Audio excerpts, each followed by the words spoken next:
Good afternoon दोस्तों। मैं Atul Singh Bundela, winner institute Nagpur में आपका स्वागत है। आज की क्लास में कंजंक्शन जो हमारा चैप्टर चल रहा था कंप्लीट हो चुका था और आज उसी चैप्टर की प्रैक्टिस लेके आया हूं दोस्तों। प्रैक्टिस सेट नंबर 1 है और कुछ क्वेश्चन आज की क्लास में हम डील करेंगे। कुछ ऐसे कॉन्सेप्ट्स जो हमने अब तक डिस्कस नहीं किए थे या छूट गए थे तो वो हम इस प्रैक्टिस सेट के थ्रू उसको भी हम डिस्कस कर लेंगे, राइट। तो चलिए एक काम करते हैं, शुरुआत करते हैं आपके साथ। क्वेश्चन नंबर 1 आपके सामने ये रहा, कंजंक्शन चैप्टर का ये रहा पहला क्वेश्चन। देखिए जरा ध्यान से। I asked him that why he did not help the poor.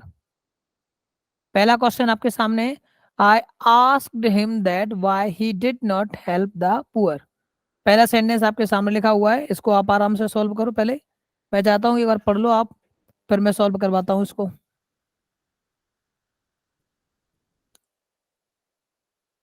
क्या लग रहा है आपको?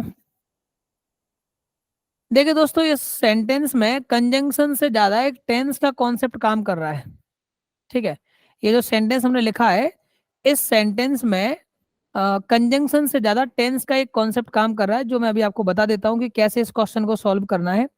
और इसके साथ साथ ये टेंस का कॉन्सेप्ट भी कवर हो जाएगा। फ्यूचर में हम कभी टेंस का टॉपिक पढ़ेंगे तो वहां पर भी आपको ये वाला कॉन्सेप्ट पढ़ने को मिलेगा। ठीक है, तो चलिए आइए शुरू करते हैं। मैं आपको बताता हूँ कैसे इस क्वेश्चन को हल करना है। तो जैसे लिखा हुआ है कि I asked him that why he did not help the poor. तो हिंदी मीनिंग तो समझ ही गए होंगे आप इसका, बट हमें मीनिंग नहीं समझना, हमें ये समझना है कि सेंटेंस को सॉल्व कैसे करें। तो देखिए ऐसे समझिए आप इसको। देखिए, आपने यहाँ ध्यान से नोटिस करा कि यहाँ पर एक सेंटेंस में हमने कंजंक्शन दैट का यूज किया हुआ है। ठीक है, और इस दैट से हमने दो पार्ट्स को कनेक्ट कर रखा है। कंजंक्शन दैट का यूज करके हमने दो पार्ट्स को कनेक्ट कर रखा है दोस्तों। और इन दोनों पार्ट्स में जो हमने दोनों पार्ट्स में जो हमने सेंटेंस लिखा हुआ है, क्लॉज लिखा हुआ है कि सब्जेक्ट प्लस कोई एक वर्ब यूज किया है, देन अदर वर्ड्स यूज किए हैं।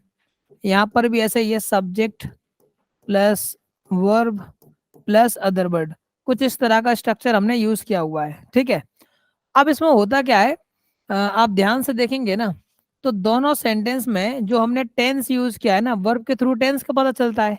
किसी भी सेंटेंस में वर्ब के थ्रू टेंस का पता चल जाता है।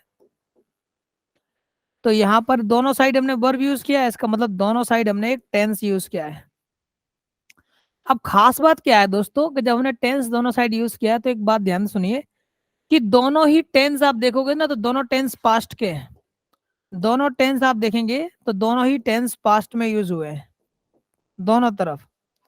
यहाँ पर भी पास्ट टेंस यूज किया है, वहां पर भी पास्ट टेंस यूज किया है। अब आपको एक बात पता होगी सभी दोस्तों को, अगर कभी टेंस पढ़ा होगा तो आपने पता एक एक चीज आपको पता होगी कि जैसे हमने लिखा है I asked him that why he did not help the poor, ये सेंटेंस लिखा हुआ है। तो इस सेंटेंस में आप देखेंगे तो हमने क्या किया है कि दो पार्ट को एक कंजंक्शन दैट से ऐड कर रखा है। ठीक है, अब दैट से ऐड कर रखा है तो जो एक पहली एरर जो इसमें बनेगी ना वो ये बनेगी कि दोनों पार्ट में जो टेंस यूज हुआ है दोनों ही पास्ट में, अगर पास्ट में से दोनों मतलब दोनों पास्ट के एक्शन में से कोई ऐसा एक्शन हो जो पहले हो जाता हो और कोई ऐसा एक्शन हो जो बाद में होता हो, तो दोस्तों जो एक्शन पहले हो जाता है ना उसको लिखा जाता है पास्ट परफेक्ट में, और जो बाद में होता है उसे लिखा जाता है पास्ट परफेक्ट में। ठीक है, ये आपको पता ही होगा। तो दोस्तों अब जैसे आपने देखा है सेंटेंस को पढ़ा तो लिखा है I asked him that why he did not help the poor, यानी इसका मतलब ये हुआ कि ये जो पूछने वाला एक्शन है ना, ये वाला एक्शन, ये एक्शन बाद में हुआ होगा और ये हेल्प ना करने वाला एक्शन ये पहले हो गया होगा। सही है गलत है? तो एक प्रॉपर तरीका ये जैसे लिखा हुआ है ना, वैसे तो ये प्रॉपर तरीके से लिखा नहीं गया, ये सेंटेंस प्रॉपर तरीके से सही नहीं है। तो एक एरर तो इसमें टेंस रिलेटेड एरर है, और एक दूसरी एरर देखो मैं आपको कंजंक्शन वाली ही बता देता हूँ, इसमें अभी देखा मैंने। कंजंक्शन वाली एक एरर ये भी है, जैसे लिखा ना I asked him that why he did not help the poor. तो जैसे कि आपको पता है कि एक कंजंक्शन का काम होता है कि एक सेंटेंस में दो पार्ट्स को कनेक्ट करना। तो जैसे अगर मान लो हमने दैट कंजंक्शन मान लिया कि दैट एक कंजंक्शन है, तो अगर दैट एक कंजंक्शन है तो ये दो पार्ट्स को कनेक्ट कर देगा। अगर ये दो पार्ट को कनेक्ट कर रहा है तो हम एक और कंजंक्शन की यूज करेंगे, वाई। समझ रहे हो? तो जैसे ये वाई है ना, ये डब्ल्यू एच वाले वर्ड्स जो होते हैं ना ये भी कंजंक्शन का ही रोल प्ले करते हैं। जो WH फैमिली वाले वर्ड्स होते हैं दोस्तों, ये भी सेंटेंस में कंजंक्शन का ही रोल प्ले करते हैं। तो अगर कंजंक्शन हमने WH फैमिली को एक कंजंक्शन की तरह अगर यूज किया हुआ है, तो फिर ये दैट नहीं लगाना चाहिए था। सही है गलत है? अब आपको दो में से कोई एक कंजंक्शन चुनना पड़ेगा, या तो दैट या फिर वाई। अब हमने अगर पूछा है तो उसका रीजन होगा, तो रीजन के लिए हमें वाई यूज करना पड़ेगा। तो ये वाई तो ठीक है, लेकिन ये दैट गलत हो गया। एक तो दो कंजंक्शन एक साथ मत लिखो, पहली बात तो ये हो गई। ठीक है। अब दूसरी बात ये हो गई कि आपके दिमाग में एक डाउट होगा कि ये WH फैमिली वाले वर्ड तो क्वेश्चन पूछने में यूज होते हैं, फिर ये कंजंक्शन कैसे बना दिया? तो देखो मैं आपको बताता हूँ कंजंक्शन कैसे बन जाते हैं। थोड़ी देर के लिए इसको मिटा देते हैं, मैं आपको समझाता हूँ। देखिए,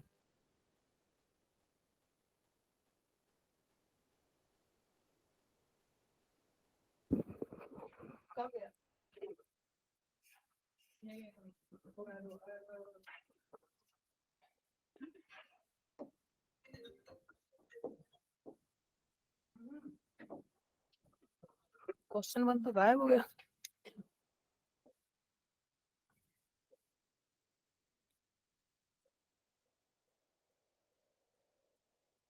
बस,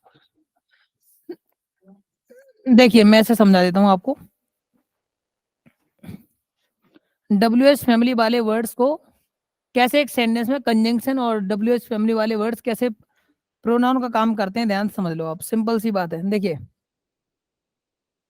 जब भी WH फैमिली वाले वर्ड्स एक प्रोनाउन का रोल प्ले करते हैं ना, WH फैमिली वाले वर्ड्स जब भी प्रोनाउन का रोल प्ले करते हैं ना, इंटरोगेटिव प्रोनाउन, तो नॉर्मली वो सेंटेंस की स्टार्टिंग में होते हैं और सेंटेंस के लास्ट में एक क्वेश्चन मार्क मिलता है। ठीक है। और ऐसी सिचुएशन में WH वर्ड के बाद एक हेल्पिंग वर्ब मिलेगा, देन एक सब्जेक्ट मिलेगा, देन एक मेन वर्ब मिलेगा, देन अदर वर्ड्स मिलेंगे। इस तरह का आपको देखने को मिलेगा। तो ये आपका होता है दोस्तों क्या, इससे कहते हैं ऐसी सिचुएशन में जो WH फैमिली वाला वर्ड है ना, वो रोल प्ले कर रहा होता है प्रोनाउन का, इंटरोगेटिव प्रोनाउन। लेकिन यही WH फैमिली वाला वर्ड अगर सेंटेंस के बीच में यूज होगा ना, यानी कि इस तरह से कि यहाँ पर आपका कोई सपोज सब्जेक्ट है, कोई वर्ब है, अदर वर्ड है, देन यहाँ पर कोई WH फैमिली वाला वर्ड यूज कर लिया,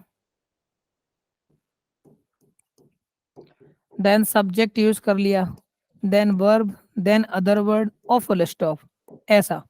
तो ऐसी सिचुएशन में ना ये WH फैमिली वाला वर्ड है ना, ये खुद ही एक कंजंक्शन का रोल प्ले कर देता है।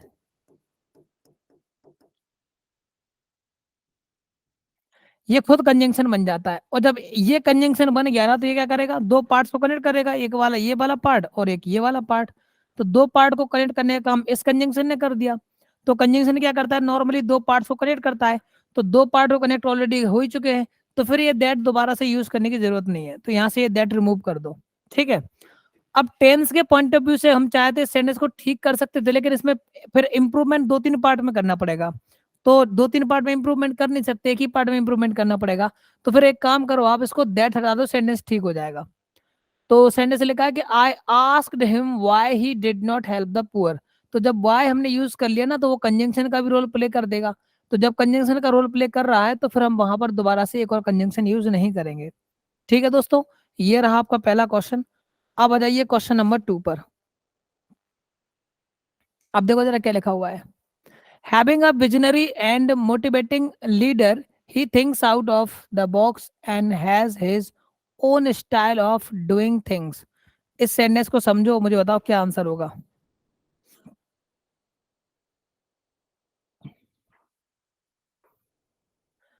Having a visionary and motivating leader, he thinks out of the box and has his own style of doing things.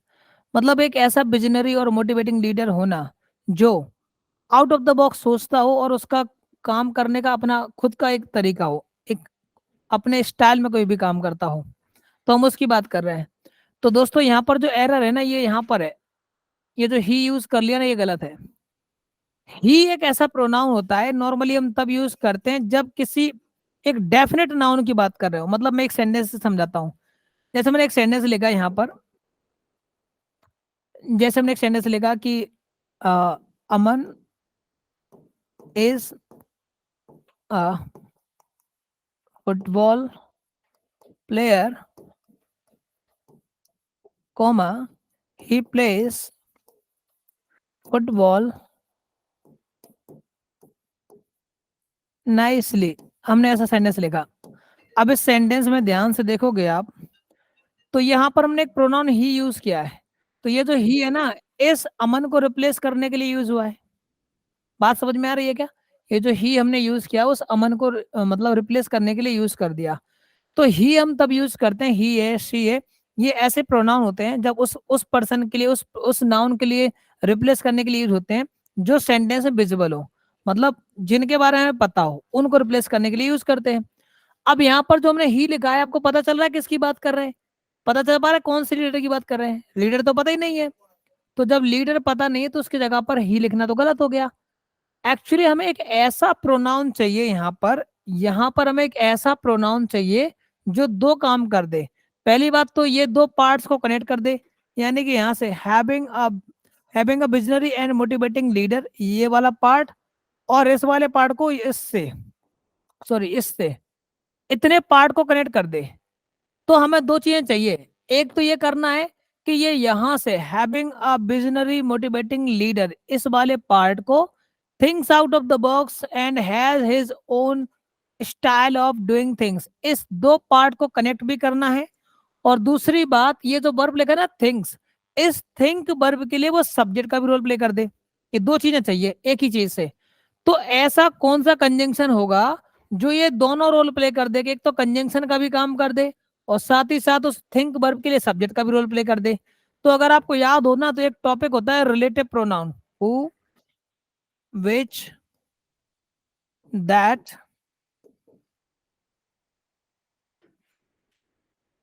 Who, which, that, है ना, और एक होता था हुम। ये ऐसे प्रोनाउन होते हैं जिनका काम क्या होता है, एक सेंटेंस में ये रिलेटिव प्रोनाउन का रोल प्ले करते हैं। रिलेटिव प्रोनाउन क्या करते थे एक सेंटेंस में, ध्यान से देखिए, अपने से पहले लिखे गए नाउन या प्रोनाउन को, अपने से पहले लिखे गए नाउन या प्रोनाउन को अपने बाद लिखे गए वर्ब से रिलेट करते थे ये। यानी कि ये क्या करेंगे, एक तो ये काम कर देंगे ये वाला, कि ये दोनों पार्ट को कनेक्ट कर रहे हैं, पहली बात। दूसरी बात, इस नाउन का रिलेशन इस वर्ब से शो कर रहे हैं, मतलब इसके अकॉर्डिंग वर्ब यूज होना चाहिए। तो दोस्तों आप ध्यान से देखेंगे ना, तो ये जो थिंग्स से लिखा है ना, ये तो एक वर्ब हो गया, और लीडर एक नाउन हो गया। अब हमें क्या करना है, ही अगर लिखने से क्या होगा, ही लिखने से ये वाला पार्ट इस पार्ट से कनेक्ट नहीं होगा, बल्कि हमें, जबकि हमें क्या करना है, इस वाले पार्ट को इस पार्ट से कनेक्ट भी करना है। तो हमें एक रिलेटिव प्रोनाउन यूज करना पड़ेगा। तो ये हु, विच, दैट, होम होता है ना, ये रिलेटिव प्रोनाउन होते हैं। ये क्या करेंगे, इस वाले पार्ट को इस वाले पार्ट से कनेक्ट कर रहे हैं, पहली बात। दूसरी बात, इस नाउन का रिलेशन इस वर्ब से शो करा रहे हैं, मतलब अगर नाउन सिंगुलर तो वर्ब सिंगुलर, नाउन प्लूरल तो वर्ब प्लूरल। तो हमने देखा ये नाउन तो सिंगुलर है, इसीलिए हमारा वर्ब भी सिंगुलर है। तो इसका मतलब ये हुआ कि यहाँ ही हटा दो दोस्तों, हमें यहाँ यूज करना पड़ेगा हु। अब ये सेंटेंस बैलेंस हो गया, पढ़ के देख लो। Having a visionary and motivating leader who thinks out of the box and has his own style of doing things. अब ये सेंटेंस बैलेंस हो गया। बात समझ में आ रही है ना? तो हम ये जो हु, विच, दैट यूज करते हैं ना, ये रिलेटिव प्रोनाउन होते हैं। ये क्या करते हैं, अपने से पहले लिखे गए नाउन को अपने बाद लिखे गए वर्ब से रिलेट करते हैं। बच्चे देख रहे हैं क्या?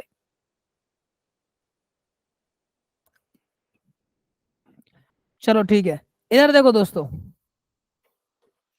एक सेंटेंस से समझना, इसी बात को एक सेंटेंस से समझना। जैसे हमने एक सेंटेंस लिखा, we have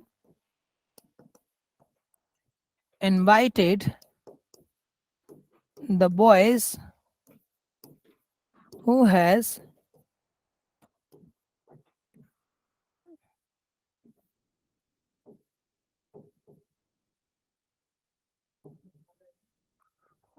topped the exam. ये हमने एक सेंटेंस लिखा।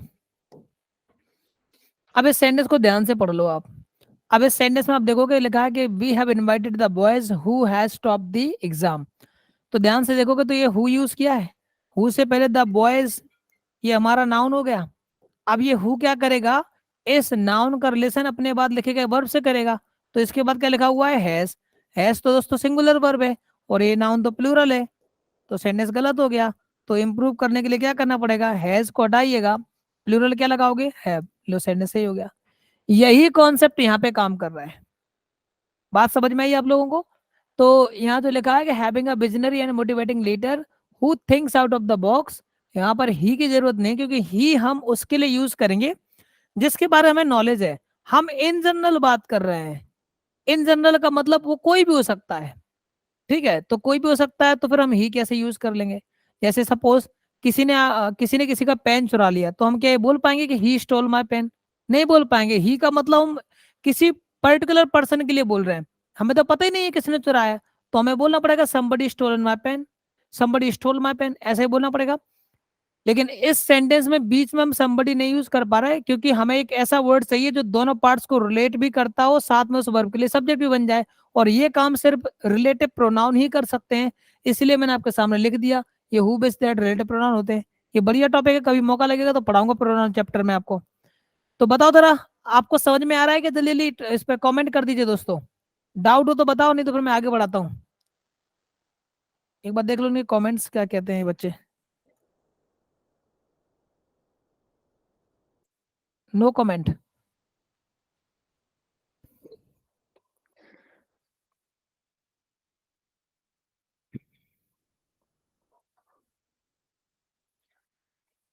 अगले क्वेश्चन की तरफ बढ़ते हैं।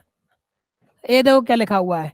You must neither pay the bill at once else return the goods immediately.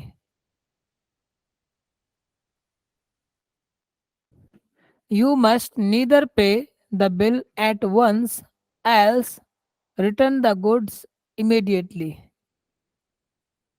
बताओ।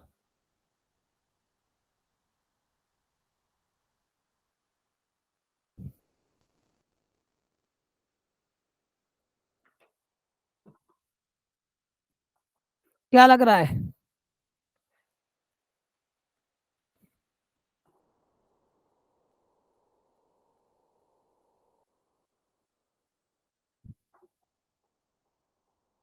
अब ये जो नीदर वर्ड यूज किया है हमने, you must neither pay the bill at once else return the goods immediately. आपको लग रहा है कि ये मतलब प्रॉपर फिट हो रहा है ये वर्ड? यहाँ पर जो एल्स लिखा है ना, एल्स, ये एक्चुअली कंजंक्शन का रोल प्ले करता है। ये जो एल्स है, कभी कभी ये और एल्स भी देखने को मिलेगा आपको। ये इसका मीनिंग अदरवाइज होता है। तो हम ये कहना चाह रहे होंगे कि या तो आप बिल पे कर दो अभी अभी अभी कभी, नहीं तो एक काम करो कि जो आपने सामान खरीदा है ना उसको रिटर्न कर दो। यही कहना चाह रहे होंगे ना हम, कि रिटर्न द गुड्स इमीडिएटली। या तो आप सामान तुरंत भेज दीजिए, वापस कर दीजिए, या फिर आपको बिल पे करना पड़ेगा। You must pay, you must pay the bill at once. At once मतलब अभी। सही है गलत है? तो ये कहना चाह रहे होंगे या तो बिल अभी पे कर दो या फिर वो चीजें लौटा दो। अब यहाँ पे तो ये मीनिंग निकल रहा नीदर लगाने से, कि ना तो आपको पेमेंट करने की जरूरत है और आपको गुड्स लौटा देना है। ये तो गलत हो जाएगा ना यार। ये कोई मीनिंग ही नहीं निकल रहा, मीनिंगफुल ही नहीं होगा। तो जब मीनिंगफुल हो ही नहीं रहा, तो यहाँ पर से नीदर हटा दीजिए दोस्तों। या नीदर गलत यूज हो गया। सिर्फ यूज कीजिए कि you must pay the bills advance. या तो इस टाइम आप बिल पे कर दो, नहीं तो आप सामान लौटा दो। सही है गलत है? ये जो एल्स है और एल्स है, अदरवाइज है, इनका यूज हम दो सिचुएशन में करते हैं, जब ऑप्शन देना हो। ठीक है, ऑप्शन देना हो कि या तो आप ये कर लो या फिर वो कर लो, तब हम यूज करते हैं। तो दोस्तों अगर नीदर लगा देंगे तो ऑप्शन कैंसिल हो जाएगा, तो हमें क्या करना पड़ेगा? नीदर हटाना पड़ेगा, क्योंकि एल्स यूज किया हुआ है एज अ कंजंक्शन। तो इस तरह से लिखना पड़ेगा। ठीक है, जैसे कि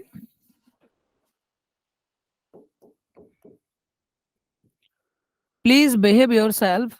देखिए ध्यान से एक sentence, please behave your self,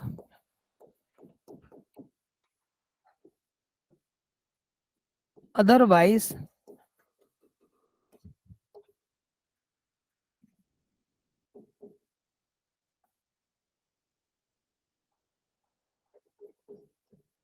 you have to leave.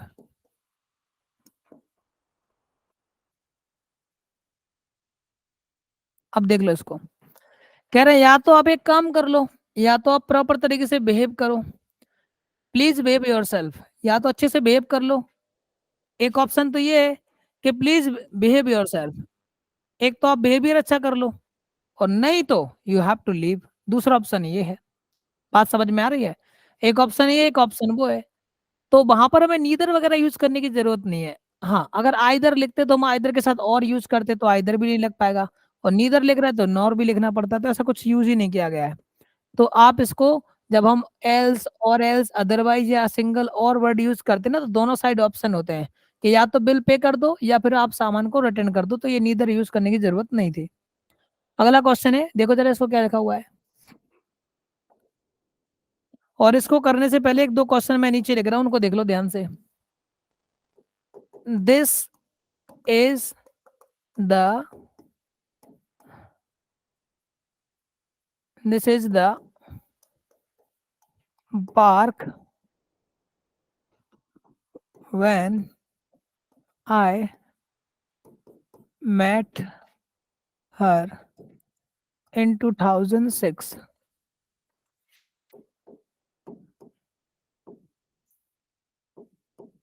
It was 2006 where I met her in this park.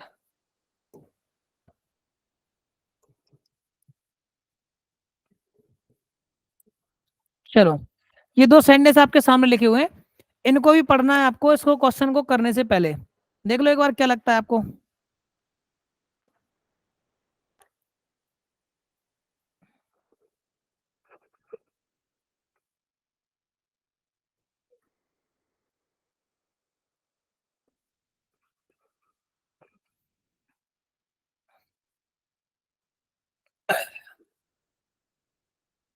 अब देखिए दोस्तों, यहाँ लिखा है companies like Infosys are moving fast on automation to ensure differentiation at a time where.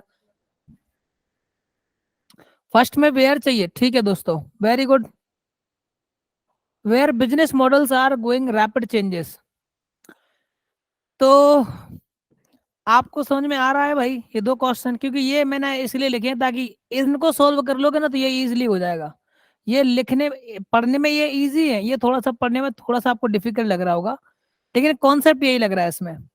तो दोस्तों ध्यान से देखिए, हमने क्या किया इन दोनों सेंटेंस में, यहाँ पर ये कंजंक्शन व्हेन यूज कर लिया है, वेयर यूज कर लिया। अभी बताया था मैंने कि डब्ल्यू एस फैमिली वाले जो वर्ड्स होते हैं ना, एक सेंटेंस में कंजंक्शन का रोल करते हैं जब उस उनको सेंटेंस के बीच में लिखा जाता है। ठीक है, who which, where, when, why, ये सारे के सारे वर्ड्स कंजंक्शन का रोल प्ले करते हैं अगर इनको सेंटेंस के बीच में लिखोगे। तो ये दोनों कंजंक्शन है। लेकिन ये जो हम कुछ यूज करते हैं ना, जैसे कि विच, सॉरी, जैसे कि व्हेन यूज कर रहे हैं, वेयर यूज कर रहे हैं, व्हाई यूज कर रहे हैं, या हाउ यूज कर रहे हैं, तो इनको यूज करने के रीजन होते हैं, कब किसको यूज करना है, समझ लो एक बार। व्हेन यूज करते हैं टाइम को रेफर करने के लिए, वेयर यूज करते हैं प्लेस को रेफर करने के लिए, वाई यूज करते हैं रीजन को रेफर करने के लिए, और हाउ यूज करते हैं मैनर को रेफर करने के लिए। तो दोस्तों इस सेंटेंस को एक बार पढ़ लो आप और मुझे बता दो, इनको पढ़ के देखते हैं क्या लिखा है। This is the park when I met her in 2006। तो ये तो इसके ठीक पहले लिखा ना, द पार्क। अब पार्क टाइम है कि प्लेस है? ये तो प्लेस है। अगर ये प्लेस है तो प्लेस के लिए तो वेयर यूज करना पड़ता है, तो ये वैन गलत हो गया, यूज करेंगे where. It was 2006 where I met her in this park. तो इसमें देखोगे ना तो ये 2006 जो लिखा है ना, ये टाइम है, ईयर है ना, टाइम है। तो टाइम के लिए वैन यूज करते हैं, तो फिर से यहां से हटा दीजिए। अगर ये बात समझ में आ गई तो अब उधर देख लो, पहले सेंटेंस में फोर्थ में क्या लिखा हुआ है कि differentiation at a time where, at a time, ये टाइम की बात हो रही इधर। तो टाइम की बात हो रही थी, ये वेयर गलत हो गया, वैन यूज करो। बात समझ में आई क्या दोस्तों?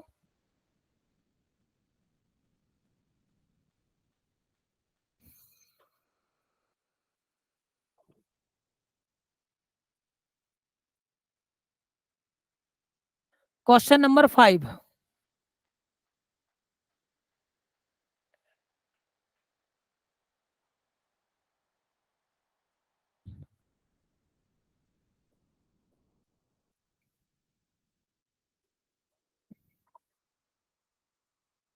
क्वेश्चन नंबर 5 पढ़ो जरा। The greatest joy in publishing a new magazine over 3 decades has been to observe the ebb or flow of political tsunamis. सोचो जरा, क्या एरर हो सकता है दोस्तों? गलती यहां पर है, एब और फ्लो, एब और फ्लो। आप ये बताओ, कोई पर्सन 3 डेकेड से एक ही काम लगा हुआ करने, मैगजीन को पब्लिशिंग कर रहा है, ठीक है, तो क्या ऑब्जर्व करता हो? एब ऑफ, एब और फ्लो करता होगा या एब एंड फ्लो करता होगा? क्योंकि यहाँ ऑप्शन की बात नहीं हो रही है, ठीक है। अगर ऑप्शन की बात हो रही होती तो हमारे पास दो चीजें दी होती, यहाँ ऑप्शन की बात नहीं हो रही। हम ये कह रहे हैं कि हम दोनों चीजों को ऑब्जर्व करते हैं 3 डेकेड से। तो जब दोनों चीजों की बात कर रहे हैं ना, एब और फ्लो दोनों की बात कर रहे हैं, तो दोनों की बात करने के लिए और तो गलत हो गया, यहाँ तो यूज होना चाहिए एंड।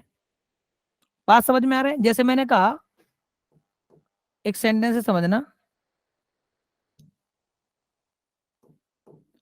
आई नीड ब्रेड और बटर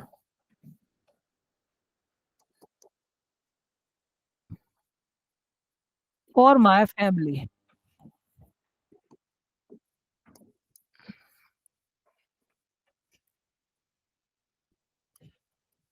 दूसरा, the person came to buy bread और butter but there was nothing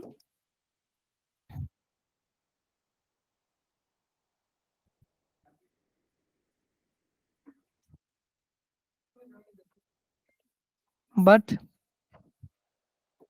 neither of them available।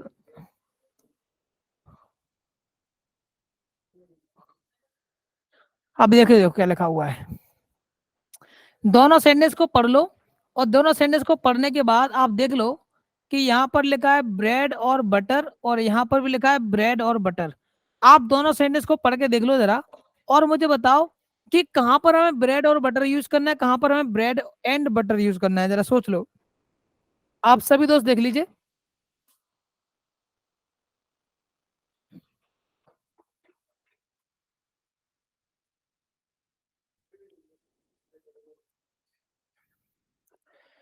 पहले सेंटेंस में लिखा है कि आई नीड ब्रेड और बटर फॉर माई फैमिली, तो इसका मतलब है कि ब्रेड और बटर का मतलब क्या होता है, एक जैसे मील, मील कह सकते हैं। ब्रेड और बटर का मतलब होता है मील, खाना, ठीक है, सिंपल सा फूड कह सकते हैं। जैसे हम जो रोज हम खाना खाते हैं उसको हम ब्रेड एंड बटर कह सकते हैं, कि भाई वो पूरा दिन मेहनत करता है अपना एक टाइम का खाना खाने के लिए, या 2 टाइम का खाना खाने के लिए, तो जो खाना होता है ना उसी के लिए ब्रेड एंड बटर कहते हैं। तो यहाँ पर फैमिली के पर्पज से बात हो रही, तो फैमिली के पर्पज से बात हो रही, तो ऐसा नहीं है कि भाई पर्सन ब्रेड अलग लेके जा रहा है, बटर अलग लेके जा रहा है, उसका सेंस यहाँ पर नहीं दिया जा रहा है। ब्रेड और बटर का मतलब ये हो रहा है कि कोई हार्ड वर्किंग मैन है जो कि अपने फैमिली के लिए फूड के लिए मेहनत कर रहा है, फूड की रिक्वायरमेंट लेके आया था कि I need food for my family. इसका मतलब है कि यहाँ पर ब्रेड एंड बटर की बात होगी। चलो, अब दूसरा क्या लिखा हुआ है, the person came to buy bread और butter but neither of them available. जैसे यहाँ लिखा कि but neither of them available, इसका मतलब ये हुआ कि ब्रेड और बटर दोनों की अलग अलग, यहाँ पर दोनों की अलग अलग बात हो रही है। यहाँ पर ब्रेड का मतलब ब्रेड की ही बात हो रही है, ब्रेड जो खाते ना हम, और बटर जो बटर की जो ब्रेड के ऊपर बटर लगा के खाते ना, उसकी बात कर रहे हैं। तो ये दो अलग अलग चीजों की बात हो रही है, और यहाँ पर दोनों को मिला के इसका मतलब होता है फूड। तो उसी तरह से एब और फ्लो है, वहां पर एब एंड फ्लो की बात हो रही है। बात समझ में आ रही है? दो अलग अलग ऑप्शन की बात नहीं हो रही है। अगर अलग अलग ऑप्शन की बात हो रही होती ना, तो उसके बारे में कुछ आगे डिफाइन किया होता। तो दोस्तों यहाँ पर आपको, जैसे ये दोनों में डिफरेंस समझ में आया होगा, वैसा ही डिफरेंस यहाँ पर है कि यहाँ एब एंड फ्लो यूज करना है, एब और फ्लो यूज नहीं करना है। इसका मतलब होता है अप्स एंड डाउन, ठीक है। एब एंड फ्लो का मतलब होता है अप्स एंड डाउन। तो पॉलिटिकल जो ड्रामे होते रहते हैं ना हमारे यहाँ पर, या किसी भी देश में उसके जो अप्स एंड डाउन है ना उसको ऑब्जर्व करते रहे, ये मतलब निकल रहा है।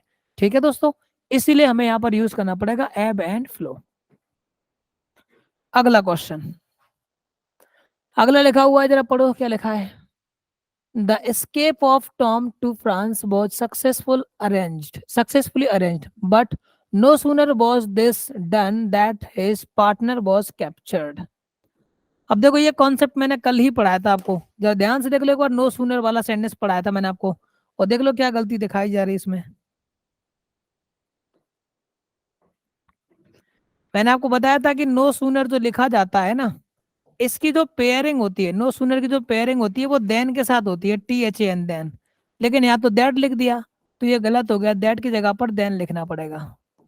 अब सही है, तो इस तरह से लिखिए कि the escape of Tom to France was successfully arranged, but no sooner was this done then his partner was captured. अब ये सही है, ठीक है जी। तो ये तो बड़ा इजी क्वेश्चन था, कर लिया होगा। क्वेश्चन नंबर 7 पे आ जाओ, क्या लिखा हुआ है। I can not understand that how you can think going to Kashmir without woollen clothing.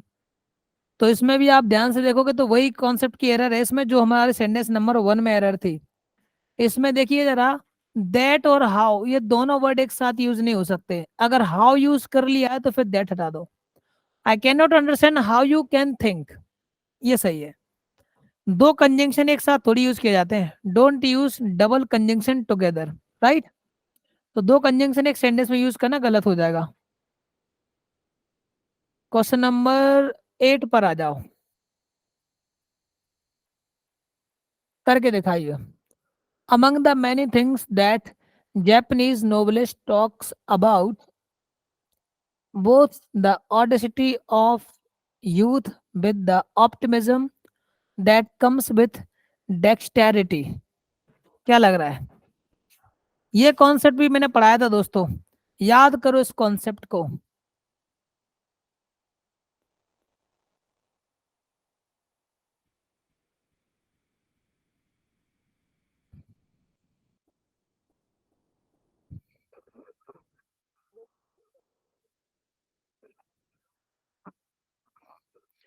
बताइए जल्दी जल्दी, ये करवाया था ना क्वेश्चन। देखो यहाँ पर क्या लिखा आ गया, बोथ। और मैंने बताया था कि जो बोथ होता है ना उसकी पेयरिंग अगर हमें करनी हो ना तो एंड के साथ होती है, लेकिन यहाँ पर देखो क्या लिख दिया, विथ लिख दिया, तो ये विथ गलत हो गया। तो लिखा जाएगा कि यहाँ पर एंड यूज करना पड़ेगा। तो among the many things that Japanese novelist talks about, both the audacity of youth and the optimism that comes with dexterity. अब सही हो जाएगा सेंटेंस, तो एंड यूज कीजिए विथ को रिप्लेस करके, ठीक है। क्वेश्चन नंबर 9 करो जरा। All completed documents will be submitted along with DD of 25,000 favorable to technical director Mumbai। बताओ।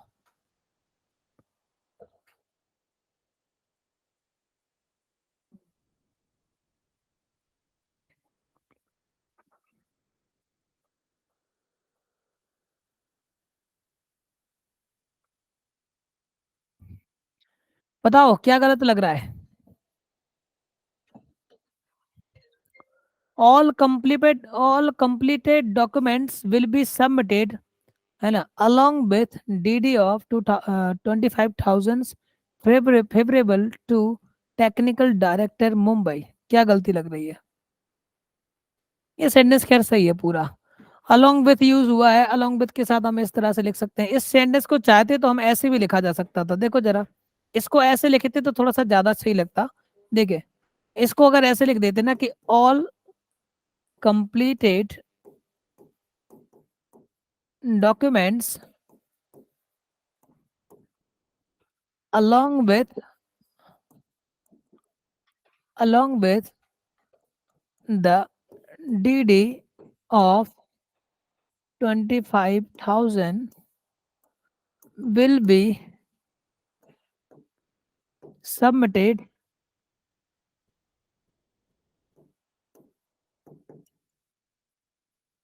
to technical सबमिटेड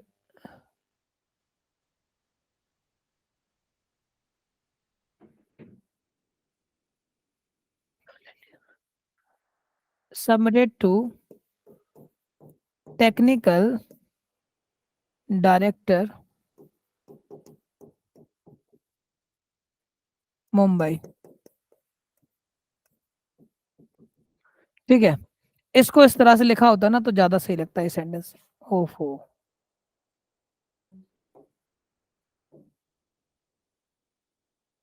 ठीक है, यहाँ पर ऐसे करना पड़ेगा। और ये जो विल लिखा ना, इसके पहले इसके यहाँ पर हम एक वर्ड यूज कर लेते हैं, ये फेवरेबल। ये फेवरेबल वर्ड इधर यूज हो जाएगा, 25 फेवरेबल, ₹25 फेवरेबल, इस तरह से। ठीक है, तो इस तरह से ठीक हो जाता। ऐसे लिखते तो ज्यादा बेटर होता। हालांकि ऐसे भी गलत नहीं लग रहा है, दोनों तरह से सेंटेंस सही है, ऐसे भी लिख सकते हो, ऐसे भी लिख सकते हो। चलिए, क्वेश्चन, लास्ट क्वेश्चन है अभी आज के लिए, 10th क्वेश्चन है। Despite on her boys, Williams carried a copy of the Upanishad and the Gita to motivate herself. देखो, ये थोड़ा सा गलती यहाँ पर ये हो गई, डिस्पाइट वर्ड गलती यूज कर लिया, डिस्पाइट की जरूरत ही नहीं है, यहाँ होगा ड्यूरिंग, ड्यूरिंग हर बॉयज, ये सही है। बॉयज समझते हो, जब कोई शिप वगैरह से या कोई यात्रा, कोई जर्नी पे जब कोई पर्सन निकलता है तो उसी को बॉयज कहते हैं। ठीक है, तो यहाँ पर ये डिस्पाइट कोई मीनिंग ही कन्वे नहीं करेगा। डिस्पाइट का मतलब ये होता है कि एक तरफ हम पॉजिटिव मीनिंग करें, एक तरफ नेगेटिव मीनिंग करें। यहाँ पर नेगेटिव नेगेटिव है ही नहीं कहीं कुछ। उसने तो ये कहा कि विलियम्स ने क्या किया कि बोयस के दौरान एक काम क्या किया उसने, कि एक कॉपी कैरीड कर ली। ठीक है, कैरीड अ कॉपी ऑफ किसकी, उपनिषद की और गीता की। तो ये तो दोनों ही पॉजिटिव बातें हैं, तो इसमें नेगेटिव कुछ है ही नहीं, तो डिस्पाइट यूज कर ही नहीं पाएंगे। बल्कि हम ये कहना चाह रहे होंगे कि अपनी यात्रा के दौरान उसने क्या किया, एक उपनिषद और एक गीता को कैरी करा, ये मतलब देना चाह रहे होंगे। तो ये डिस्पाइट बिल्कुल गलत मीनिंग देगा, ड्यूरिंग यूज करिए। और ड्यूरिंग के साथ ऑन लगाने की जरूरत नहीं है, सिर्फ लिखिए ड्यूरिंग हर बॉयज, अब ये सेंटेंस सही हो जाएगा। ठीक है, तो दोस्तों इसके आगे क्वेश्चन हम कल की क्लास में डील करेंगे, आज थोड़ा सा टाइम कम मिला। और अगली क्लास के लिए आप रेडी रहिए, उसमें आपको और अच्छे क्वेश्चन की प्रैक्टिस करवाऊंगा। ठीक है, चलिए अपना ख्याल रखिए, नेक्स्ट नेक्स्ट क्लास में आपसे फिर से मिलते हैं, तब तक के लिए ख्याल रखें। Thank you so much. जय हिंद दोस्तों।